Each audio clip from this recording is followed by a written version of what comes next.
when I look at the NBA, myself, as a guy that consumed the game 24/7, I never missed a game from the day I came to the States, 1990, till 98. I watched everything. I was a Lakers guy, so I'm talking Nick Van Exel, Sedale Treat, if you know these names, Eldon Campbell.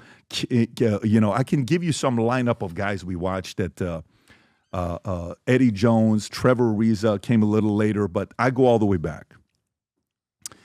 When you watch the viewership of NBA Finals, you guys, what you did, what Michael did, Chicago Bulls, I don't know what the number is, Rob. If you type in NBA Finals viewership, 38 million, 36 million, 32 million, and then you see the stats today, and the stats come out saying the NBA viewership is down 48% the last 12 years. I no longer watch the NBA, okay? To me, they've lost me as a fan. You, as somebody who was face known worldwide, what happened to the NBA the last 10, 20 years? Well, I feel like that the game changed. It became more of a perimeter shooter game, if I could say that. And I think I remember right when I was leaving the game, early 2000, that the league promoted more scoring.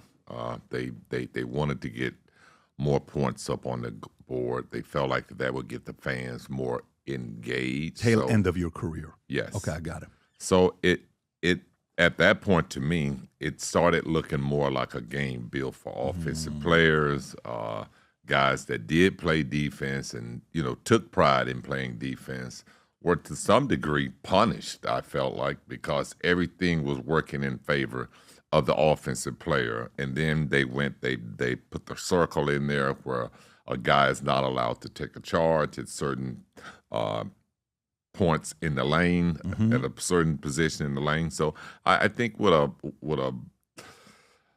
lot of things changing within the game, and a lot of it was for the good, looking at the physicality of the game as to where it was in the 90s. But I think a lot of that got wiped away, and I think that's where a lot of the fans lost interest in the game. So you're saying, because LeBron said the 3-point game, right? A lot of people said the 3-point game.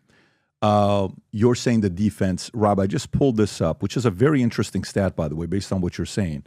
I pulled up what year the NBA averaged the least amount of points, okay, per game over the history of it. Rob, just pull up the link and put it up. Very, very interesting. The last year you guys won the championship together, was it 97-98 or 98-99? It was 97-98. 97-98. So this is interesting. Zoom in a little bit, Rob. So if you look at the league right there and go on to the category of points. Points is, keep going to the right, keep going to the right, keep going right there. There's points right there, right there. Okay. So watch that. In 2024, 2025, right now the NBA averages 113 points a game. Last year was 114, 115, 110. So since 2018, it's been averaging 111 points a game. Then if you go back to 2012, it was 98, 96, 99, okay? If you go a little bit lower, keep going, keep going, keep going, keep going, keep going. Look at the 97, 98. Yeah. Now you see 92 points a game. That's 98, 99, 95.6, 96.9, right? With the points per game. What else do you think it is that turned fans away from the game? Because to me, how much of it do you think, and I'll ask these questions, and you're probably going to be more diplomatic than me because you're in the game. How much of it do you think David Stern, what is the different style of David Stern running the NBA versus an Adam Silver? I felt like David Stern era, he ran the game.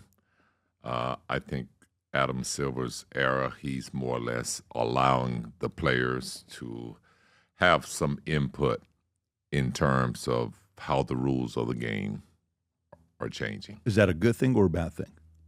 Well, it looks like it's pretty bad right now. Oh, interesting. But I think from a standpoint of players being healthy, those are some precautionary measures that they've taken in the game where players don't like to play back-to-back. So I think it's a lot of things.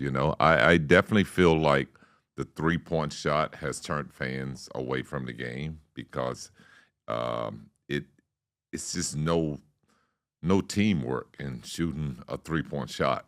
There's no teamwork in coming down and taking a shot from behind the 3-point line. But there's teamwork in coming down and executing a play. Everybody touches the ball, and you get a bucket out of it, whether it's a 2 or a 3.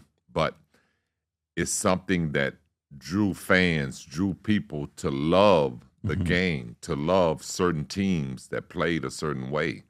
And I don't think you see that in today's game. I feel like the last team that played with that kind of chemistry was the Golden State Warriors.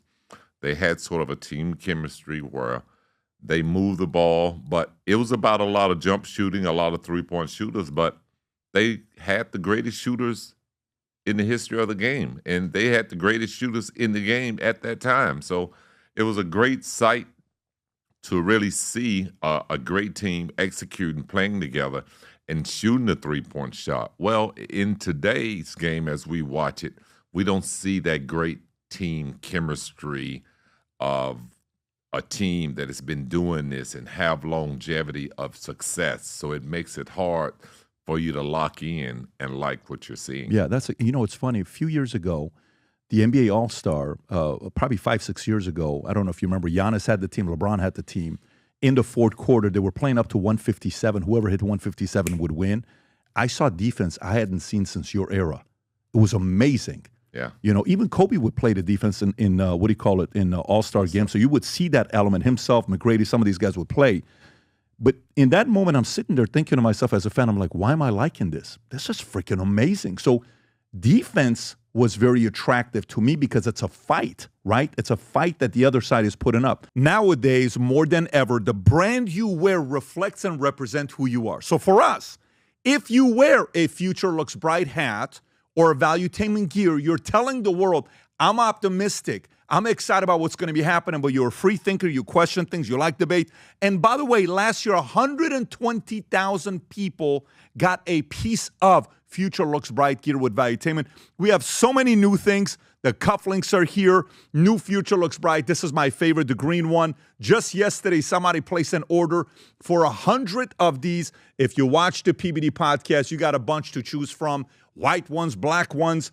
If you smoke cigars and you come to our cigar lounge, we have this high quality lighter cutter and a holder for the cigars. We got sweaters with the Valuetainment logo on it. We got mugs. We got a bunch of different things. But if you believe the future looks bright, if you follow our content and what we represent with Valuetainment, with PBD Podcast, go to vtmerch.com. And by the way, if you order right now, there's going to be a special VT gift inside just for you. So again, go to vtmerch.com, place your order, tell the world that you believe the future looks bright.